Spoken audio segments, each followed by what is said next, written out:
రక్షకుడు యేసుక్రీస్తు పరిశుద్ధమైన నామంలో దేవునికి వందనాలు. వింటున్న మీకు కూడా వందనాలు తెలియజేస్తూ ఉన్నాను. దేవుడు దావీదుని ప్రేమించి ఆ దావీదుకి అనేకమైన సమస్యలు వచ్చినాయి.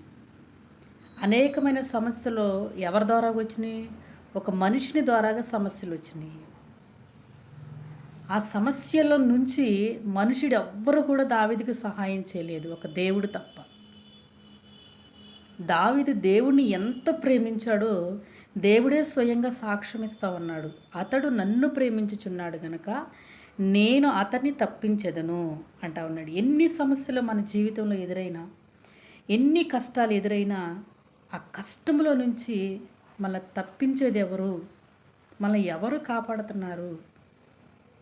మన వల్ల వాళ్ళకి ఏం కావాలి, ఏమి మన నుంచి ఆశిస్తున్నారు అంటే ఒక పరిశుద్ధంగా జీవించమని దేవుడు సెలవిస్తూ ఉన్నాడు. దావీదుకి మనుషుల ద్వారా కష్టం వస్తే దేవుడు దావీదు గురించి సాక్ష్యం ఇస్తా ఉన్నాడు. అతడు నన్ను ప్రేమించుచున్నాడు గనక నేను అతన్ని తప్పిస్తున్నాను.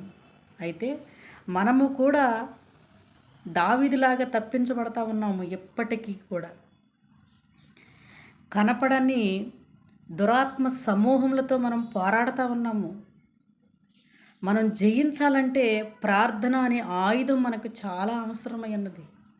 అట్టి ప్రార్థన అనే ఆయుధాన్ని మనం తీసుకొని ఈ లోకాన్ని దేవుడు జయించినట్లుగా మనము కూడా ఈ లోకాన్ని జయించాలని దేవుడు కోరుకుంటూ ఆశతో ఆసక్తితో మన వైపు చూస్తున్నాడు.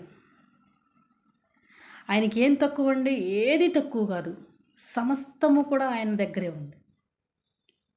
సమస్తము కూడా ఆయనతోనే ఉంది. కానీ మనుషుని మీద దేవుడు ఆధారపడుతూ వారు నాతో మాట్లాడతారేమో, ఈ సమయంలో మాట్లాడతారేమో, ఈ సమయంలో నా కోసం ఎదురు చూస్తారేమోనని దేవుడే ఎదురు చూస్తూ ఉన్నాడు.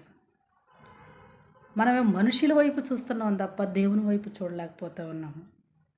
మనుషుల మీద ఆధారపడతా ఉన్నాం కానీ దేవుని మీద ఆధారపడలేకపోతూ ఉన్నాము. మనుషులు ఎప్పుడుకో మోసం చేసిన తర్వాత అప్పటికి ఆలోచించి ఈ సమస్య అనేది దేవుని యొద్ద పెట్టేది, ఇది మనుషులు ఎవరు సహాయం చేసేది కాదని ఒక నిర్ణయం తీసుకొని అప్పుడు దేవుని మీద ఆధారపడతాము. ఈ లోపల సగం సమయం గడిచిపోద్ది. కానీ దావీదు అలా కాదు. ప్రతి సమస్యలో కూడా దేవుణ్ణి గోజాడి దేవుని దగ్గర మొరపెట్టి దేవుని పాదాలు విడిచిపెట్టుకోకుండా సమస్యని జయించిన దావీదుని బట్టి దేవుడు సాక్ష్యం ఇస్తూ ఉన్నాడు. ఆనాడు దావీదు గురించి సాక్ష్యం ఇచ్చిన దేవుడు రేపు మన గురించి కూడా సాక్ష్యం ఇవ్వటానికి దేవుడు సమర్థుడై ఉన్నాడు. మన సాక్ష్యము మన